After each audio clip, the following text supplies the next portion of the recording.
Good morning students. देखिए 11th class के अंदर जो फर्स्ट चैप्टर है वो आपके पास सेट थ्योरी। तो सेट थ्योरी को समझने से पहले आपको थोड़ा सा नंबर सिस्टम के बारे में पता होना चाहिए। मुझे उम्मीद है कि ये नंबर सिस्टम आपके 7th 8th 9th 10th class में आपने बहुत अच्छे से पढ़ लिया होगा। नेचुरल नंबर है, होल नंबर है, रियल नंबर है, इंटीजर है, रेशनल है, इरेशनल है, ये सारे नंबर मैं समझता हूँ कि आपको पता होगा। हम सीधे टॉपिक पे आते हैं। तो सेट क्या आपके पास क्या कहता है, a well defined collection of distinct object is called a set. इसके अंदर मैंने तीन चीज़ों का अंडरलाइन किया है, वेल डिफाइंड, कलेक्शन और ऑब्जेक्ट। ऑब्जेक्ट सबसे पहले यहाँ से स्टार्ट करते हैं, लास्ट से। ऑब्जेक्ट क्या होता है?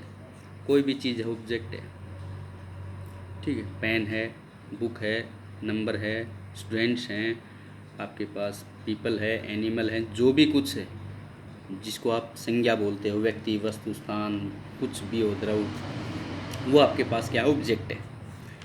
अब क्या आता है, उन ऑब्जेक्ट्स का हम करते हैं कलेक्शन।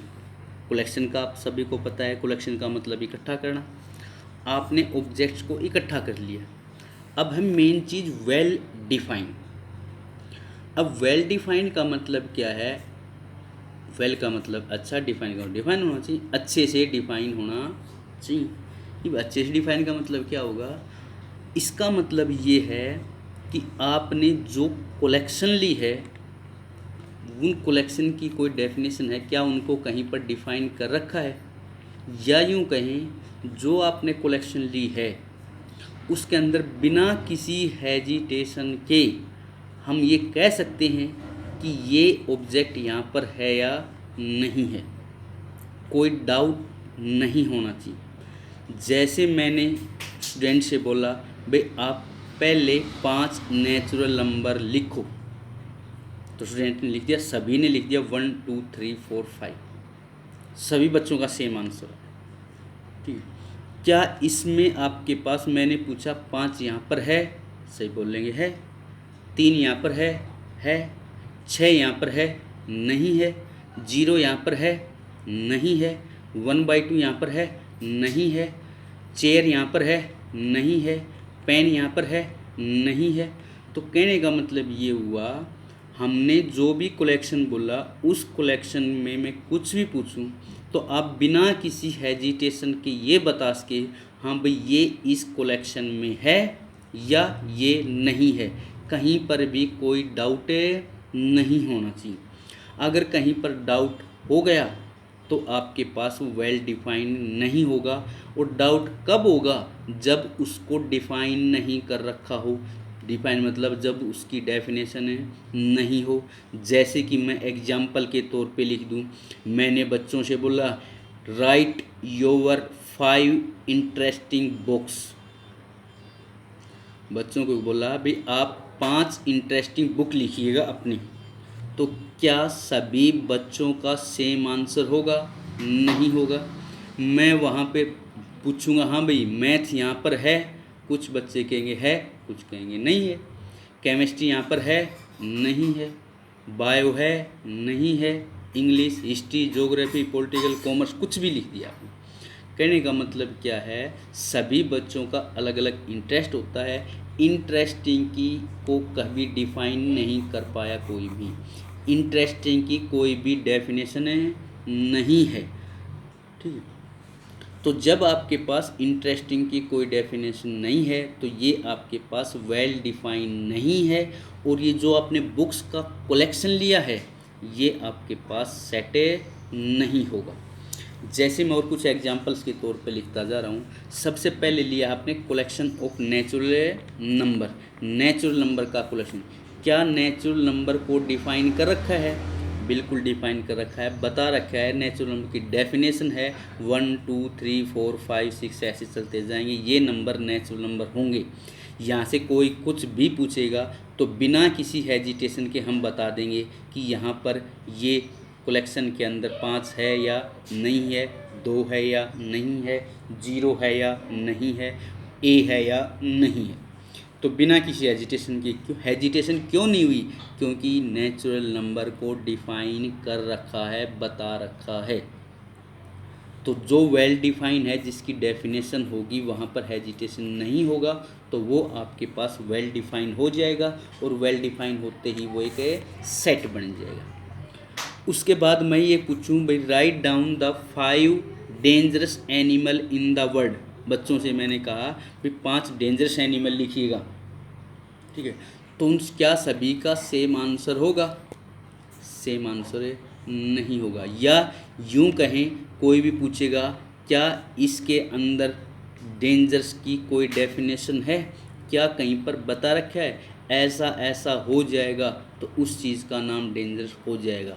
डेंजर्स की कोई डेफिनेशन नहीं है, तब डेंजर्स की कोई डेफिनेशन नहीं है तो ये वेल डिफाइन नहीं है। वेल डिफाइन नहीं है तो ये जो कलेक्शन है एनिमल्स की, ये आपके पास सेट नहीं होगा।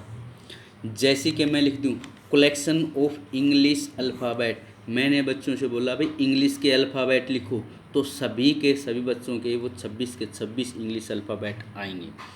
तो आपके पास क्योंकि इंग्लिश अल्फ़ाबेट को डिफ़ाइन कर रखा है, तो ये वेल डिफ़ाइन हो जाएगा। वेल डिफ़ाइन हो जाएगा तो ये सेट हो जाएगा।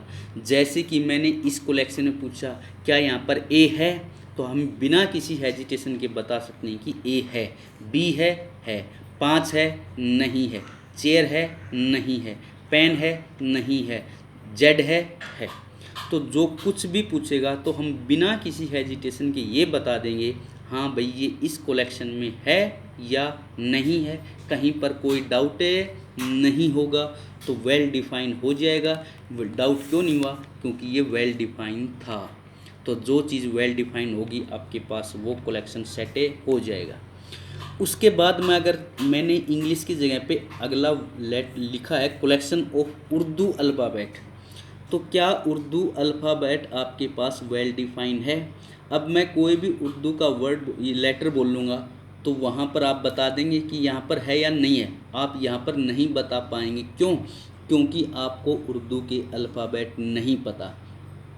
तो यहाँ पर ये मतलब नहीं है कि जिस चीज़ की आपको नॉलेज नहीं है तो वो वेल डिफाइन नहीं होगा। जिसको उर्दू आती है तो वो उर्दू के मैं जो भी कुछ बोल लूँगा वो फटाफट बता देंगे कि यहाँ पर ये कलेक्शन के अंदर उर्दू का अल्फ़ाबेट है या नहीं है। जिसको पता है वो तो ज़रूर बता देगा, क्यों? क्योंकि उर्दू के अल्फ़ाबेट डिफाइंड हैं, उनको बता रखा है कि ये अल्फ़ाबेट उर्दू के हैं। जैसे इंग्लिश के अल्फ़ाबेट आपको पता है ए से लेकर ABCD अप टू जेड हैं।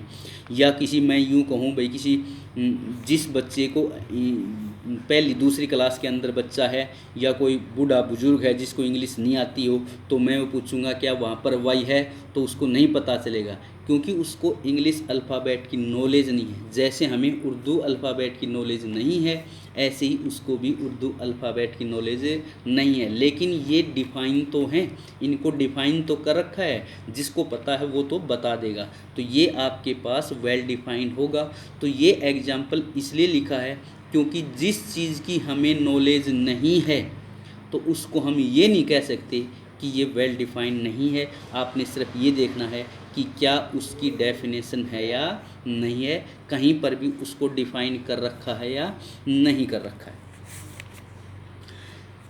उसके बाद example collection of students in your school, आपके स्कूल के अंदर जितने स्टूडेंट्स हैं क्या उनका आपके पास कलेक्शन है? जैसे कि हम मान के चलते हैं जैसे हमारे स्कूल में 1500 बच्चों की स्ट्रेंथ है, तो मैं किसी भी बच्चे का नाम ले दूंगा तो आप क्या सभी 1500 बच्चों को जानते हो? सभी बच्चों को तो आप नहीं जानते। तो क्या ये वेल डिफाइंड है? मैंने पूछा ये नाम, ये फादर नेम क्या यहाँ पर है या नहीं है, तो आपको नॉलेज नहीं, आपको नहीं जानते हो, लेकिन ये वेल डिफाइंड है क्योंकि ऑन द रिकॉर्ड स्कूल के रिकॉर्ड में तो है। वो तो जो क्लर्क है वो तो आप देख के बता सकता है कि ये आपके पास स्टूडेंट आपका स्कूल का है कि नहीं है। तो ये वेल डिफाइंड है, उसको डिफ़ाइन कर रखा है आपके पास कंप्यूटर में या किसी हार्ड कॉपी के अंदर, तो वो वहाँ पर बता देगा कि ये स्टूडेंट इस स्कूल का है या नहीं है, ये वेल डिफाइंड है, सेट है। उसके बाद कलेक्शन ऑफ पुअर पीपल या रिच पीपल आपके पास ये वेल डिफाइंड है या नहीं है। तो रिच या पुअर की कोई डेफिनेशन नहीं है, कहीं पर भी ये नहीं बता रखा कि जिस आदमी के पास इतने पैसे हो जाएंगे वो रिच होगा या वो पुअर होगा। रिच और पुअर को कहीं पर भी डिफाइन नहीं कर रखा है, इसलिए वो वेल डिफाइन नहीं होगा। वेल डिफाइन नहीं होगा तो वो आपके पास कलेक्शन रह जाएगी, वो सेटे नहीं होगा। उसके बाद है collection of best cricketer in the world.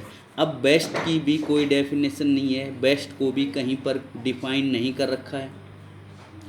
जब इस चीज़ को क्या हम ऐसा मान के चले कि जो 100 रन 100 रन या सेंचुरी बना देगा वो बेस्ट बोला जाएगा, या 60 रन बना देगा 200 रन बना देगा, ऐसा कहीं पर भी कोई क्राइटेरिया नहीं है। कहीं पर भी ये मेंशन नहीं है कि जो इतना रन बनाएगा वो बेस्ट बोला जाएगा, या जो इतनी विकेट लेगा वो बेस्ट बोला जाएगा। बेस्ट का कहीं कोई भी डिफाइन नहीं है, डेफिनेशन नहीं है, इसलिए ये आपके पास वेल डिफाइन नहीं है। वो चीज़ अलग आती है कि रैंकिंग हो जाती है, उसके अंदर रैंकिंग निकाल सकते हैं, लेकिन बेस्ट रैंकिंग अलग चीज़ है और आपके पास बेस्ट अलग चीज़ है।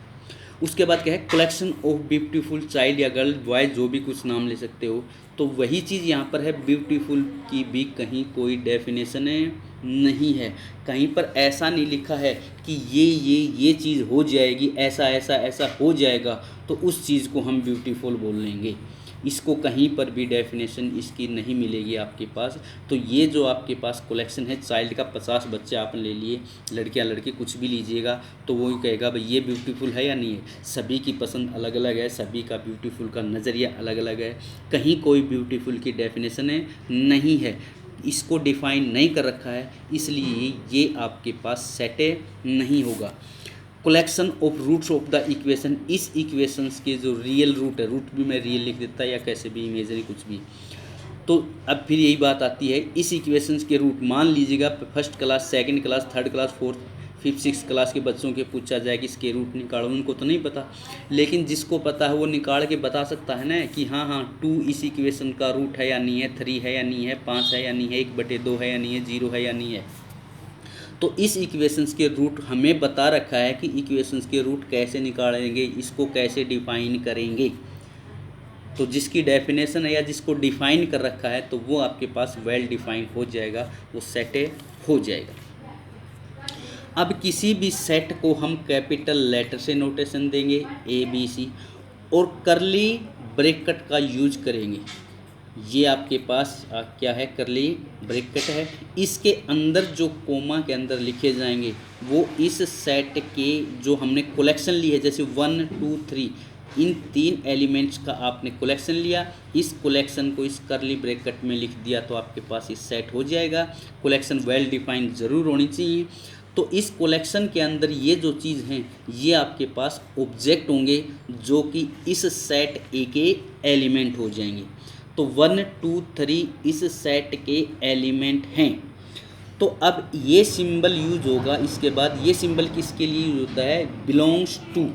अब बिलोंग्स टू का मतलब है जब ये कलेक्शन के अंदर ये जो ऑब्जेक्ट है ये ऑब्जेक्ट इस सेट के एलिमेंट बोले जाएंगे तो ये ऑब्जेक्ट इससे बिलोंग्स करेंगे।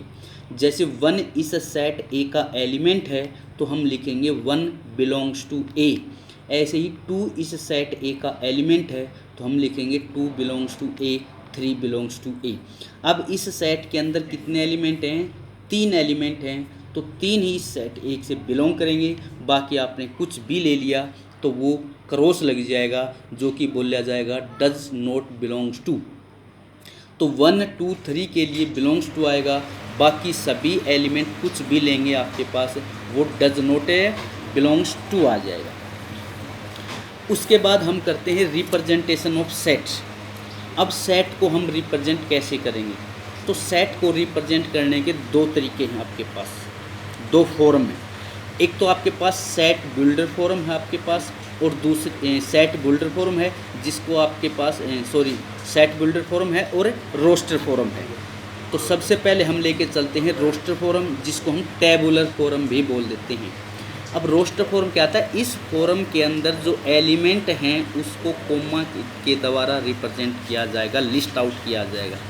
किसी भी सेट्स के एलिमेंट्स को हम लिस्ट आउट कर देते हैं और कोमा उनके बीच में लगा देते हैं। सेपरेट उनको कोमा से कर देते हैं, तो वो आपके पास रोस्टर फॉर्म बोली जाएगी।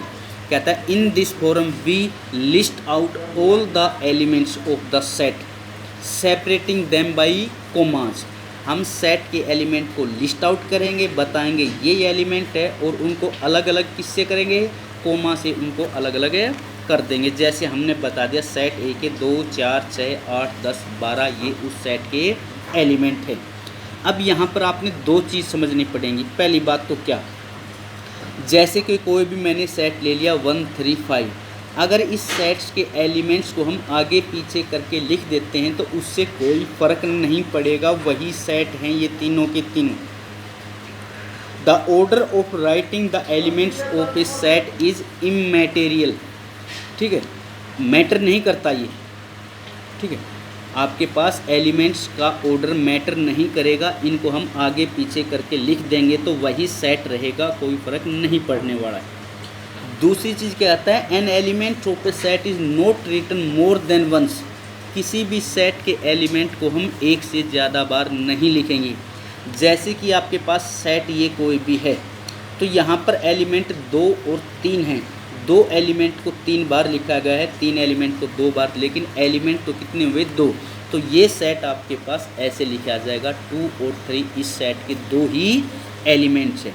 तो ये जितने बार लिखा गया है उसको एक बार ही हमें लिखेंगे। उसके बाद जो दूसरी फॉर्म है वो आपके पास सेट बिल्डर फॉर्म या rule form. Set builder form मतलब सेट बना के लिखो या रूल के लिखो। कहता है in this form we write the sets by some special property. कहता है इस फॉर्म के अंदर किसी भी सेट को हम किसी स्पेशल प्रॉपर्टी से लिखेंगे, और वो जो प्रॉपर्टी है उस सेट के सभी एलिमेंट्स को सेटिस्फाई करवाएगी, सेटिस्फाइंग ऑल द एलिमेंट्स। जैसे कि मैंने सेट ये लिखा था 2, 4, 6, 8, तो इस सेट्स के एलिमेंट को हम लिखेंगे, ए एक सेट है तो ये करली ब्रैकेट लग जाएगी। अब क्या आता है, इस चीज़ को समझिएगा, ये सेट का एलिमेंट है जिसका नाम है एक्स, और ये सिंबल है, ये किसका सिंबल है, सच दैट। सच दैट का मतलब वो एक्स के बारे में बताएगा। कैसा है वो एक्स, वो जो एक्स है वो 2 × में n के इक्वल है, जहाँ पर n आपके पास क्या है, n नेचुरल नंबर है और 5 से छोटा है।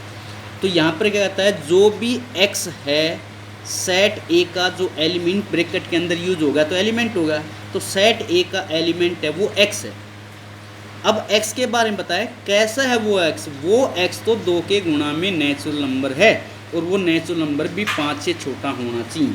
अब 5 से छोटा नेचुरल नंबर होगा 4, 3, 2, 1, तो जो n है उसकी वैल्यू 4, 3, 2, 1 हो गई, उसको 2 से गुणा करेंगे, वो आएगा, वो x आएगा, और जो भी x आएगा वो सेट ए का एलिमेंट होगा। तो इस सेट्स के एलिमेंट को हम इस तरीके से लिखेंगे, जो कि बोली जाएगी सेट बिल्डर फॉर्म। ये आपके पास रोस्टर फॉर्म है और ये है सेट बिल्डर फॉर्म। उसके बाद मैं एक दूसरा एग्जांपल लेके चलता हूँ। एक सेट है और सेट के अंदर एलिमेंट ले लिया 1, 1/2, 1/3, 1/4 ये। अब क्या कहता है, फिर वही एक सेट है, सेट का जो भी एलिमेंट है वो x है, तो x की क्या वैल्यू होगी, x सेट ए का जो भी एलिमेंट है वो x है। जैसे यहाँ पर है, ये एक सेट था, इस सेट का जो भी एलिमेंट है वो x है, तो x की वैल्यू 2 भी है, 4 भी है, 6 भी है, 8 भी है, और इस कंडीशन से वो चारों की चारों वैल्यू आ जाती है। वही चीज़ अब यहाँ पर देखते हैं, तो सेट ए आपके पास है, सेट ए का एलिमेंट है वो x बताया है।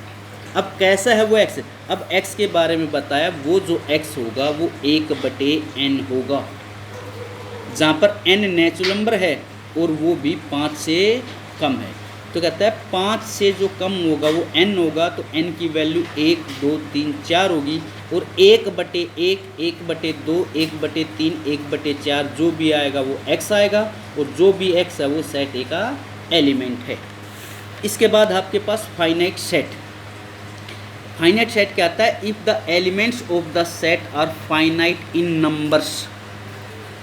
अगर किसी सेट के अंदर नंबर ऑफ एलिमेंट फाइनाइट हैं तो वो जो सेट बोला जाएगा वो आपके पास फाइनाइट सेट होगा।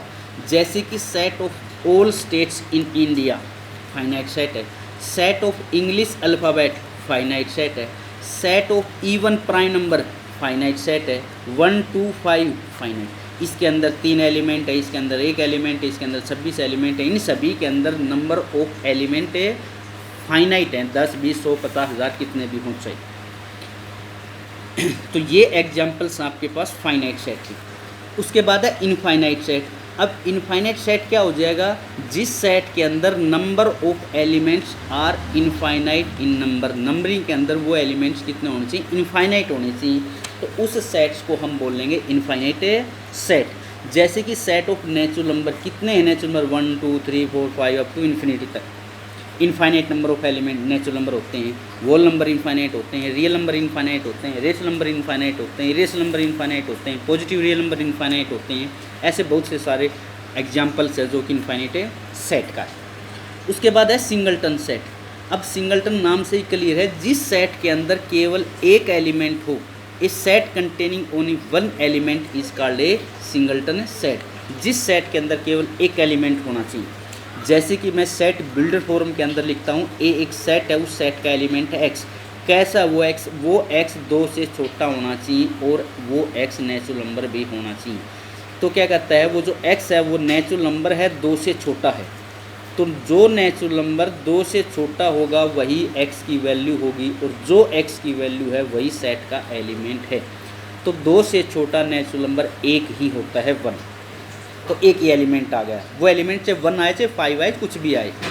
उसके बाद दूसरा मैं लेता हूँ, एक सेट है, उस सेट का एलिमेंट है एक्स। कैसा है वो एक्स, वो एक्स ऐसा होना चाहिए कि x - 3 0 होना चाहिए।